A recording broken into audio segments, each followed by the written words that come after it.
Welcome to Gomathi's kitchen. நம்ம இன்றைக்கி பார்க்க போகிறது சட்னி செய்கிற மாதிரி வெங்காயம் இல்லாத ஒரு சட்னி எப்படி செய்யலாங்கிறத பார்க்கலாம். கோமத்திஸ் கிச்சனை சப்ஸ்கிரைப் பண்ணாதவங்க சப்ஸ்கிரைப் பட்டனை ப்ரெஸ் பண்ணுங்கள். உடனுக்குடனே அப்டேட் வேணும்னா பக்கத்தில் இருக்க பெல் பட்டனை மறக்காமல் ப்ரெஸ் பண்ணிக்கோங்க.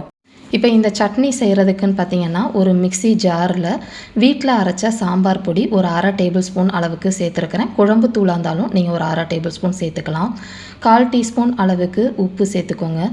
1/4 டீஸ்பூன் அளவுக்கு சர்க்கரை, கூடவே பார்த்திங்கன்னா மீடியம் சைஸில் உள்ள தக்காளி, அதாவது பெங்களூர் தக்காளி இல்லை நாட்டு தக்காளி சேர்த்துருக்குறேன். பெங்களூர் தக்காளினா 2.5 தக்காளி எடுத்து மீடியம் சைஸில். இதில் ஒரே ஒரு வெள்ளைப்பல்லு பூண்டை மட்டும் போட்டுட்டு தண்ணி எதுவுமே ஊற்றாமல் நல்லா நைஸாக இந்த மாதிரி அரைச்சி எடுத்துகிட்டு வந்துடுங்க. இப்போ இந்த மாதிரி அரைச்சதுக்கு அப்புறமா ஒரு பேனில் ஒரே ஒரு டீஸ்பூன் அளவுக்கு எண்ணெய் சேர்த்துக்கலாம். எண்ணெய் சூடானோடையே கடுகு போட்டுட்டு கூடவே தாளிக்கிற உளுத்தம் பருப்பும் கொஞ்சம் சேர்த்து செவக்க விட்டுருங்க.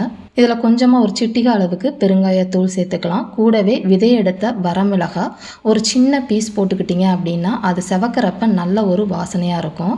கூடவே பொடியாக கட் பண்ண கருவேப்பிலையும் போட்டுட்டு எல்லாம் செவந்ததுக்கு அப்புறமா அரைச்ச சட்னியை இதில் சேர்த்துக்கோங்க. இந்த சட்னியை ஊற்றிட்டு ஒரு 2 நிமிஷத்துக்கு மட்டும் ஒரு மிதமான தீயிலே கொஞ்சம் வதக்கிக்கலாம்.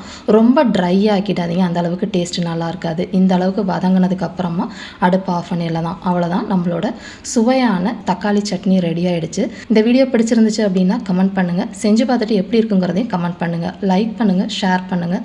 மறக்காமல் சேனலை சப்ஸ்கிரைப் பண்ணி வச்சுக்கோங்க. தேங்க்ஸ் ஃபார் வாட்சிங்.